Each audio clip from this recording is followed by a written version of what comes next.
ধরুন আপনি weight loss জার্নিতে রয়েছেন এবং নিয়মিত ডায়েট প্ল্যান ফলো করা, এক্সারসাইজ করা এই সবকিছু করছেন এবং আপনার প্ল্যান অনুযায়ী ওয়েট লসও আপনি ভালো রকম করছেন। কিন্তু এরকম চলতে চলতে মোটামুটি ধরুন ২-৩ সপ্তাহ পর বা কারো ক্ষেত্রে ১০-১২ সপ্তাহ পর পর দেখলেন ওয়েটটা আপনার এক জায়গায় স্টাক করে গেছে, আর ওয়েট লস হচ্ছে না। এবার এই যে ফেজটা, এটাকে আমরা বলে থাকি ওয়েট লস প্ল্যাটো, এবং যারা ওয়েট লস জার্নিতে রয়েছেন কম বেশি সকলেই কিন্তু এই ফেজটার মধ্যে দিয়ে যান।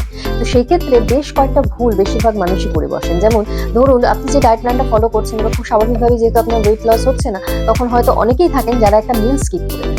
তো এই মিল স্কিপ করাটা কিন্তু কোনো সলিউশন নয়, কারণ মিল স্কিপ করে হয়তো আপনি টেম্পোরারি কোনো রেজাল্ট পেলেন, কিন্তু পার্মানেন্ট সলিউশনের জন্য মিল স্কিপ করাটা কিন্তু আপনার শরীরের জন্য কোনো হেলদি অপশন নয়। সুতরাং এই ভুলটা কখনো করবেন না। বা অনেকে থাকেন যে এক্সারসাইজ করছেন, যেহেতু ওয়েট কমছে না তাই এক্সারসাইজের পরিমাণটা আরো বাড়িয়ে দিন।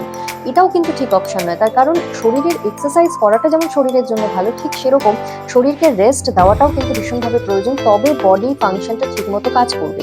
এবং তার সাথে সাথে স্ট্রেস, কারণ যেহেতু ওজন কমছে না একটা অ্যাংজাইটি ভেতরে ভেতরে কাজ করে, প্লাস তার সাথে আনুষঙ্গিক টেনশন বা স্ট্রেস এগুলো থাকে। তো সব মিলিয়ে এই সমস্ত কিছুই কিন্তু ওয়েটকে এক জায়গায় স্টাক করে দেওয়ার জন্য যথেষ্ট।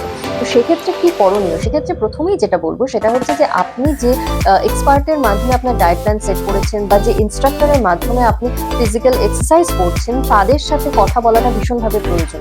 তার কারণ তারা আপনাকে বেস্ট সলিউশনটা দিতে পারবে। কারণ এই যে ওয়েট লস প্ল্যাটোর ক্ষেত্রে যেটা ভীষণভাবে প্রয়োজন হয় সেটা হচ্ছে ডায়েট প্ল্যানের মডিফিকেশন। মানে আপনি যে ডায়েট প্ল্যানটা এতদিন ধরে ফলো করছেন, এটা খুব স্বাভাবিক যে বডি হয়তো তার সাথে ইউজড হয়ে গেছে, তো তার ফলে সেটাকে আবার রিশিডিউল করা বা মডিফাই করার ভীষণভাবে প্রয়োজন। তো সেই কারণে সেই সলিউশনটা আপনাকে কিন্তু আপনার এক্সপার্টই বেস্ট দিতে পারবে। বা আপনি যে প্যাটার্নে এক্সারসাইজ করছেন, এটা হতেই পারে যে সেই প্যাটার্নটা আপনাকে চেঞ্জ করতে হতে পারে, যেটাও আপনাকে আপনার ইনস্ট্রাক্টর ভালো গাইড দিতে পারবে।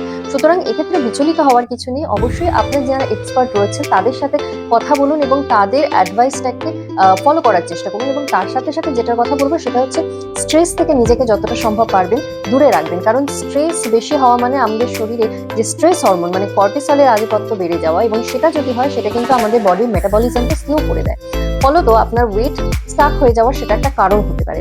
তো সেই কারণে অবশ্যই আপনার যিনি এক্সপার্ট রয়েছেন তাদের সাথে কনসাল্ট করুন, তারা যে অ্যাডভাইসটা দেবেন অবশ্যই সেটাকে ফলো করুন এবং স্ট্রেস থেকে যতটা সম্ভব পারবেন নিজেকে দূরে রাখুন।